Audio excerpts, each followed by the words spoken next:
Capítulo 11. Eu gostaria de voltar à minha lista de perguntas. Quero entrar em muitos outros detalhes a respeito de tudo isso.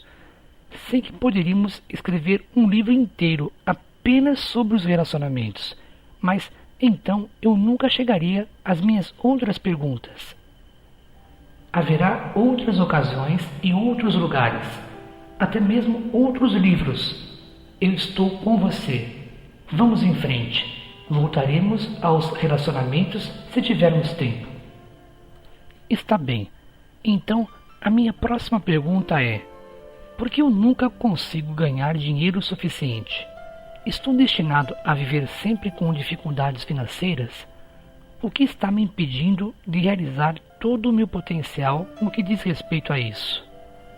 Há muitas pessoas nessa mesma situação. Todos me dizem que esse é um problema de autoestima, de uma falta de autoestima. Vários mestres da nova era me disseram que qualquer carência pode ser sempre atribuída à falta de autoestima. Essa é uma simplificação conveniente. Nesse caso, os seus mestres estão errados. Você não sofre de uma falta de autoestima.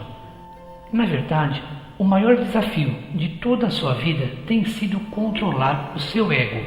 Algumas pessoas disseram que esse tem sido um caso de excesso de autoestima. Bem, aqui estou eu, embaraçado e envergonhado de novo. Mas o senhor está certo. Você diz que está embaraçado e envergonhado todas as vezes em que eu simplesmente lhe digo a verdade sobre si próprio. O embaraço é a reação de uma pessoa cujo ego ainda se preocupa com o fato de como as pessoas a veem. Supere isso. Tente uma nova reação. Tente ir. Está certo. Seu problema não é de autoestima. Como quase todas as pessoas, você a tem em abundância. Vocês todos se têm em alta conta, como deveriam ter. Portanto, para a maioria das pessoas, a autoestima não é o problema. Então, qual é? O problema é a falta de compreensão dos princípios da abundância, em geral, junto com o julgamento incorreto sobre o que é bom e o que é mal. Deixe-me dar um exemplo. Por favor, faça isso. Vocês têm uma ideia de que o dinheiro é mau.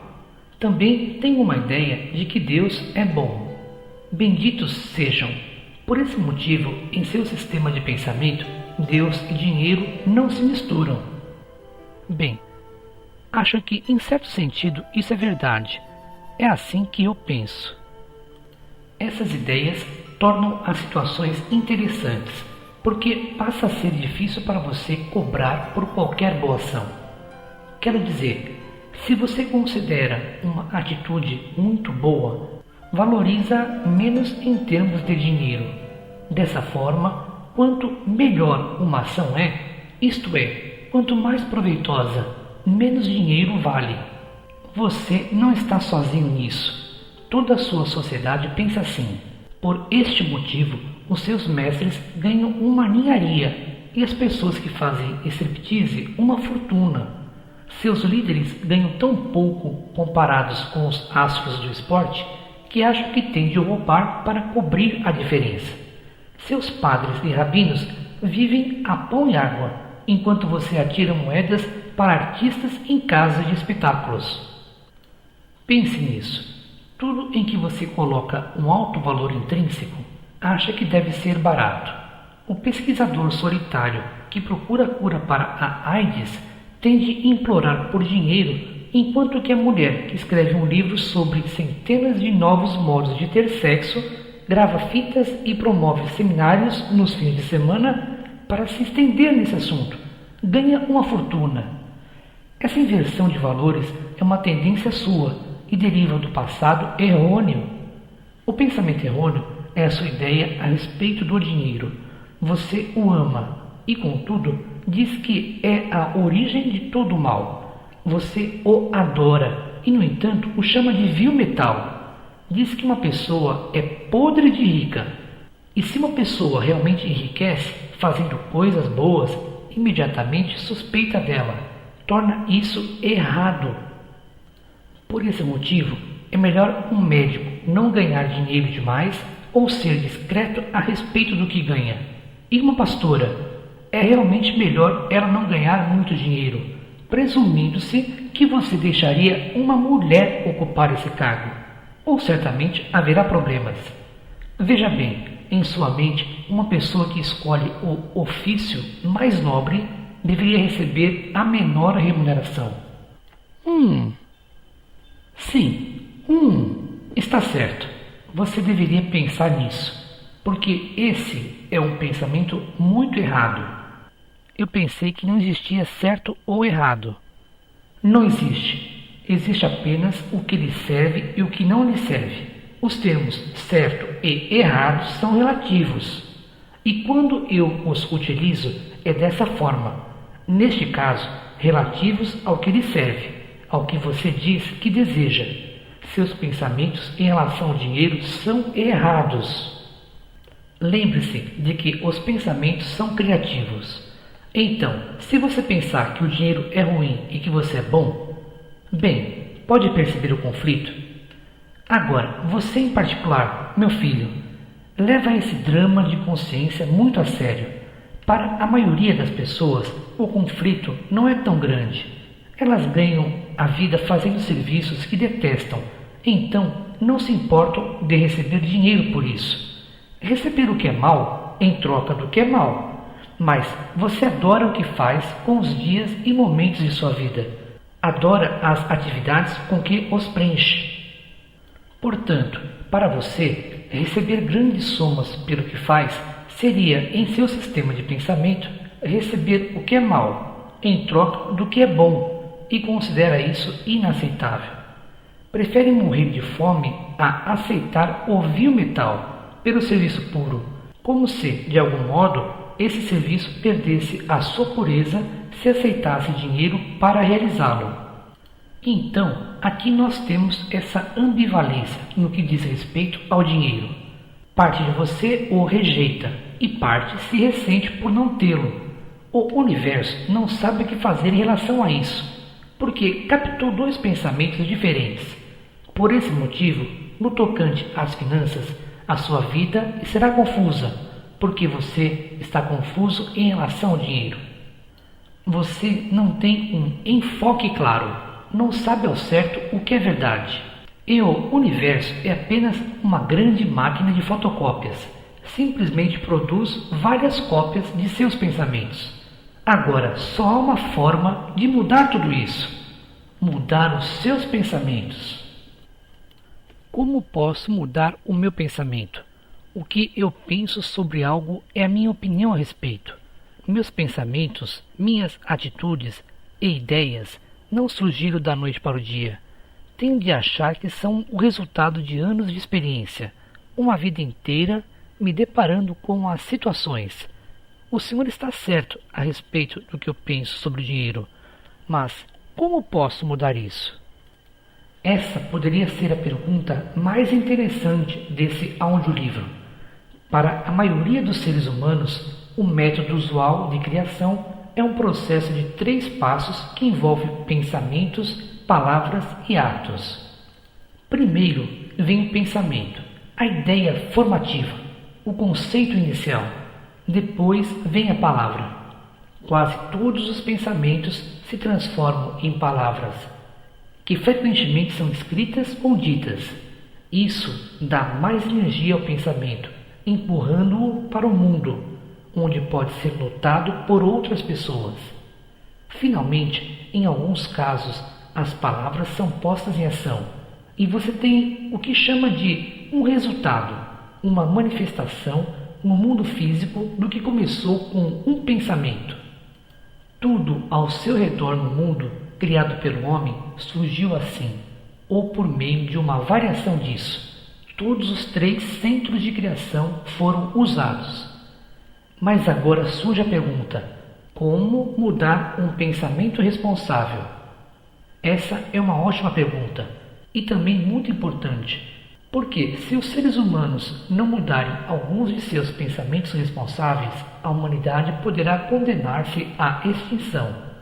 O modo mais rápido de mudar um pensamento responsável ou uma ideia arraigada é inverter o processo. Pensamentos, palavras, atos. Explique isso. Realize o ato que quer para dar origem a um novo pensamento. Depois, diga as palavras que quer para dar origem a um novo pensamento. Faça isso até treinar a mente para pensar de um novo modo. Treinar a mente? O senhor se refere a controle mental? Isso não é apenas manipulação mental?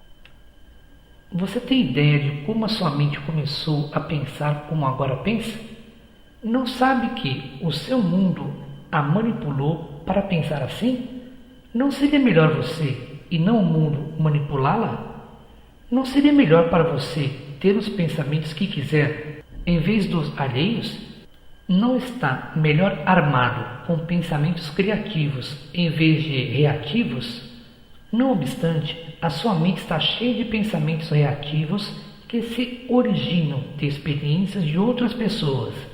Muitos poucos de seus pensamentos surgem de dados ou preferências que se originam de suas experiências. A sua própria ideia arraigada a respeito do dinheiro é um ótimo exemplo. Sua ideia de que o dinheiro é mau vai diretamente de encontro à sua experiência de que é ótimo tê-lo. Então, você mente para si mesmo sobre a sua experiência para justificá-la. Essa ideia está tão arraigada que nunca lhe ocorre que pode ser errada. Agora, o que temos de fazer é reunir alguns dados que se originam de suas próprias experiências. E é assim que fazemos com que uma ideia arraigada seja sua, não de outra pessoa. A propósito, você tem mais uma ideia arraigada em relação ao dinheiro, que eu ainda tenho de mencionar. Qual é? Que o dinheiro não é suficiente. De fato, você tem essa ideia em relação a tudo. O dinheiro, o tempo, o amor, a comida, a água, a compaixão no mundo não são suficientes. Tudo que é bom simplesmente não é suficiente. Essa ideia de insuficiência cria e recria um mundo como você o vê. Está bem. Então eu tenho de mudar duas ideias arraigadas, dois pensamentos responsáveis em relação ao dinheiro. Pelo menos dois, provavelmente muito mais. Vamos ver. O dinheiro é mau, insuficiente, não deve ser recebido em troca da realização do trabalho de Deus. Esse tem um grande peso para você. Nunca é dado de graça, não dá em árvores, quando na verdade dá. Corrompe. Vejo que eu tenho muito trabalho a fazer. Sim, se não está satisfeito com a sua situação financeira atual. Por outro lado, é importante compreender que não está satisfeito com a situação financeira atual porque não está satisfeito com a sua situação financeira atual. Às vezes é difícil entender o Senhor. Às vezes é difícil fazer entender. Então ouça, o Senhor é o Deus aqui. Por que não torna isso mais fácil de entender? Eu tornei. Então, por que simplesmente não faz com que eu entenda, se é o que realmente quer? Eu realmente quero o que você realmente quer. Nada mais, nada menos do que isso. Não percebe que essa é a minha maior dádiva para você? Se eu quisesse para você algo diferente do que você quer e chegasse ao ponto de fazer com que o tivesse, modificaria o seu livre-arbítrio. Como você poderia ser criativo se eu ficasse dizendo o que deveria ser, fazer e ter?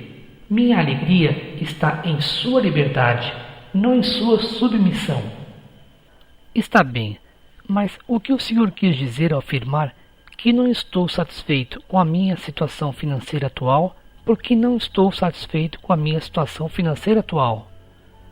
Você é o que pensa que é. É um círculo vicioso quando o pensamento é negativo. Tem de encontrar um modo de romper o círculo. Grande parte da sua experiência atual se baseia em seu pensamento anterior. O pensamento leva à experiência, que leva ao pensamento, que leva à experiência, isso pode produzir alegria constante. Quando o pensamento responsável é alegre, pode produzir e produz um inferno constante quando é negativo. O truque é mudar o pensamento responsável. Eu estava prestes a lhe explicar como fazer isso. Vá em frente. Obrigado. O primeiro passo é reverter o paradigma pensamentos, palavras, atos. Você se lembra do velho ditado? Pense antes de agir? Sim. Bem, esqueçam. Se quiser mudar uma ideia arraigada, terá de agir antes de pensar. Por exemplo, você está descendo a rua e se depara com uma mulher idosa que pede esmolas. Percebe que é uma mendiga e que vive com dificuldade. Imediatamente se dá conta de que, embora tenha pouco dinheiro, certamente tem o suficiente para dividir com ela.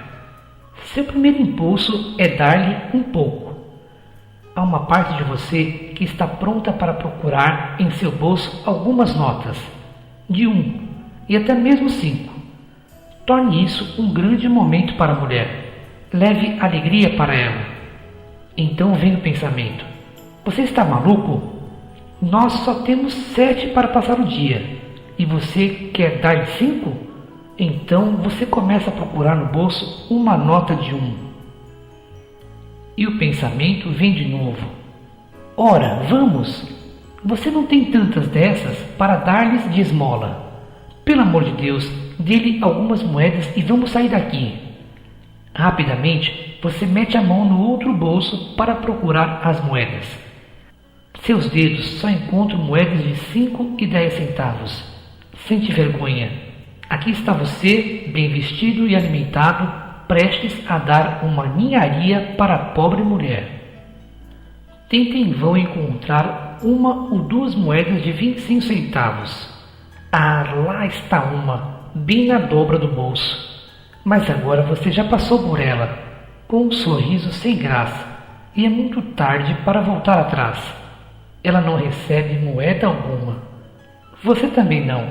Em vez da alegria proporcionada pela consciência da própria riqueza e do prazer de partilhar, você agora se sente tão pobre quanto a mulher. Por que não lhe deu a nota? Esse foi o seu primeiro impulso, mas o seu pensamento o deteve.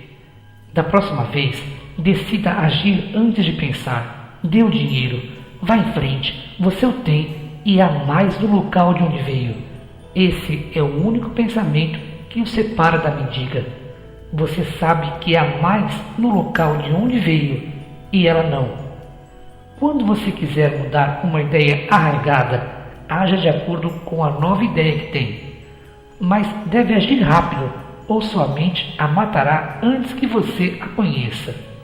Quero dizer literalmente, a ideia, a nova verdade, estará morta em você antes que tenha uma chance de conhecê-la.